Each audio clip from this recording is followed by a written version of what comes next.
इसको संग्रह करो, संग्रह का मतलब उपयोग में लाओ। तो उसी प्रकार जो व्यक्ति विशेष रूप से संग्रह नहीं करता वो बहुत शांति में है आज, और जो व्यक्ति बहुत संग्रह करके रखा था वह बहुत अशांति का अनुभव कर रहा। शांतिनाथ भगवान के तीर्थ में आओ और अशांति का अनुभव करो, ये ठीक नहीं। ठीक है ना? कितना पैसा था और शेयर बाजार में वो डाउन हो गया, डाउनफॉल हो गया। कितने व्यक्ति कितनी कठिनाई का अनुभव कर रहे हैं, आप लोगों को ज्ञात नहीं। उन लोगों को लोभ ने इस प्रकार मार्ग पर ला करके खड़ा कर दिया। उन्हें यह था कि कम समय में काम न करना पड़े, हमारी राशि दुगनी हो जाए। देखो, जन्म की कुंडली की राशि जो है ना बदलती नहीं, लेकिन ये अंतर मुहूर्त में बदलने के प्रयास में रहते हैं। 1000 में खरीद करके एक आध महीने के भीतर 2000 बनाने वाला कोई भी ऐसी दुकान नहीं है। लेकिन शेयर बाजार ही एक ऐसा है, वो ला करके खड़े कर देता है आप लोगों को सामने। बड़े बड़े धनाढ्य राष्ट्रों में भी ऐसी घटना घट गई। 70 वर्ष के उपरांत, 80 वर्ष के उपरांत ऐसी घटना घट गई बताते हैं। अमेरिका जैसे प्रौढ़ राष्ट्र भी इस चक्कर में आ गया, तो सबसे ज्यादा चक्कर में वही आया, ऐसा भी सुना। विलासिता की एक सीमा होती है, संग्रह अथवा अकर्मण्य जिसको बोलना चाहिए। कर्म करे नहीं और फल चाहे, यह पुरुषार्थ नहीं माना जाता। लेकिन इस चक्कर में अनेक प्रकार के वायदा चल रहे हैं। आज सुन रहे थे, काली मिर्च का भी वायदा होता है, चने का भी वायदा होता है, ज्वार का भी वायदा होता है। A to Z जितने भी पदार्थ हैं उन सबके वायदा हो जाते हैं। और वायदा जब गड़बड़ में आ जाता है तो हाथ यूं पकड़ करके बैठते हैं। एक कार्टून हमने देखी तो पढ़ा नहीं, बिना पढ़े ही हमें अर्थ समझ में आया। क्यों? वो ऐसा बैठा था, अब क्या होगा, अभी क्या हो सकता है, जो भीतर था वही तो बाहर आया, कोई स्थान ही नहीं। ये कितना अंधकार है, आप लोग समझ नहीं रहे। मैं पहले से कहा करता था कि भैया यह मैं पसंद नहीं करता, क्योंकि यह शास्त्रोक्त नहीं है।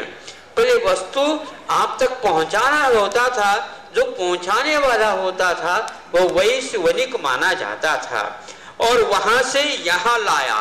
तो एक वस्तु दूसरी वस्तु के माध्यम से खरीदी जाती थी और बेची जाती थी, इसको वस्तु विनिमय बोलते हैं। सभी दोनों के काम हो जाते थे, उसमें भी जो कोई भी कमीशन मिलता वह वणिक के लिए मिल जाता। लेकिन वह समाप्त हो गया, मुद्रा हाथ में आ गई, पैसा अपने हाथ में आ गया, पैसा दे दिया वस्तु ले लिया, पैसा दे दिया वस्तु ले ली, इस प्रकार करने लगे। इसको अर्थ विनिमय बोलते हैं। अब आज क्या चल रहा, कुछ भी नहीं चलता। हाँ लो लो, हाँ हेलो लो, हेलो लो।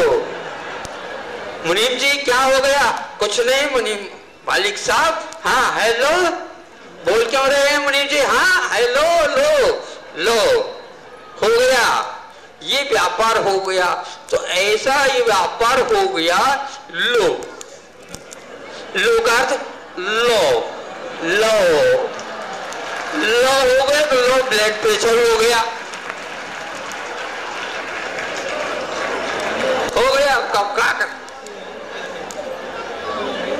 कोई भी व्यक्ति, कोई भी जो स्पेशलाइजेशन किया हुआ भी डॉक्टर आपको नहीं बचा सकता। हम देते हैं, लो हम उपदेश देते हैं, इस चक्कर में नहीं आओ। आप वस्तु विनिमय करो, अर्थ विनिमय करो, ज्यादा ज्यादा तीसरे विनिमय करोगे दशा और खराब होगी। ये ठीक नहीं, क्योंकि इससे अंधकार में जमाना आ जाता है। कहाँ चला गया वो माल, कहाँ चली गई वो वस्तु, कहाँ चले गई वो उत्पादन, सारे और ऐसे क्यों हो गया?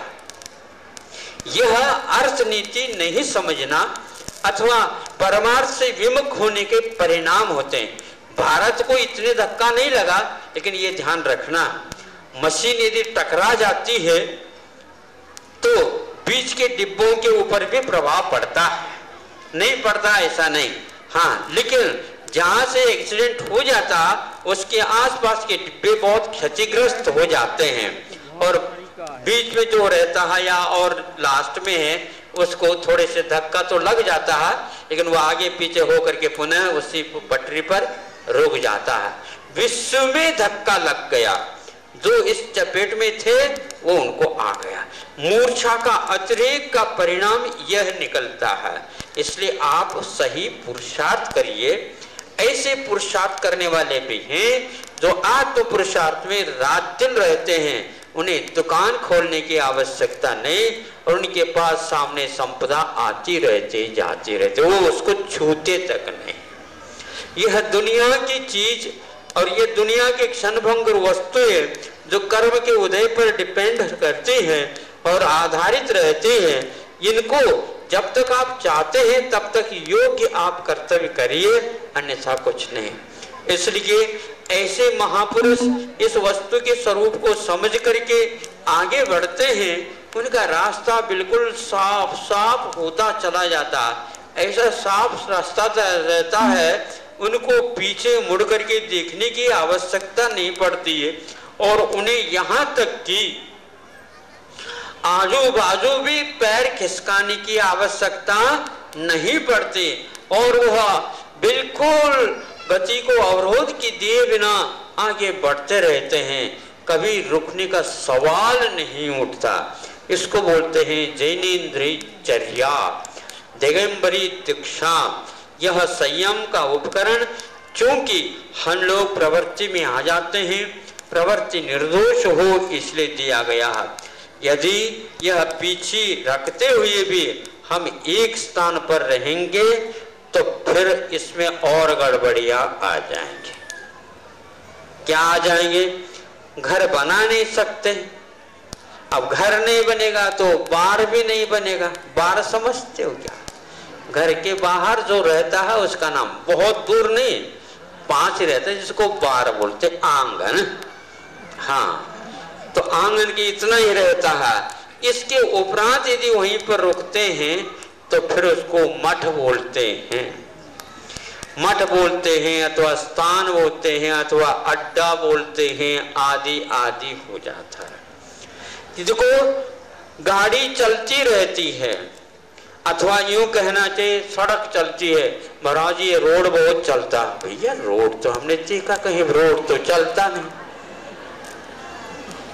रोड तो चलता नहीं, लेकिन रोड कैसा चलता है? तो महाराज इसलिए इसमें बहुत जल्दी लोग आते हैं जाते हैं, आते हैं जाते हैं, इसलिए कहने में आता है ये रोड बहुत चलता है।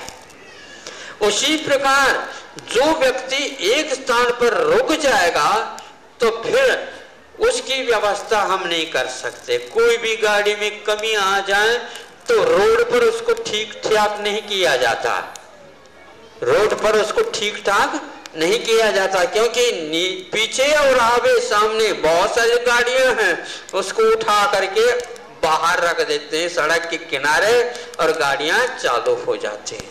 उसी प्रकार मोक्ष मार्ग में कोई व्यक्ति एक स्थान पर रुकना चाहे तो ऐसे एक्सीडेंट हो जाए, नहीं समझे? इसलिए ये पीछे रखने वाले कभी भी एक स्थान पर रुकते नहीं। महाराज इधर बाजू रह करके आप रुक जाओ, नहीं, आजू बाजू रुकने का सवाल नहीं होता। कभी कभार भीड़ भाड़ हो जाए तो एक्सीडेंट हो जाए तो एक दूसरे के ऊपर टकरा करके गिर जाते हैं, इसलिए रुकने का कोई सवाल ही नहीं उठता। बस उठाओ उसको। आप बताओ, बड़े से बड़े सेठ भी क्यों ना हो, करोड़पति अरबपति खरबपति भी क्यों ना हो, यदि उनका अवसान हो जाएगा तो आप बताओ घर में कब तक रखते हो?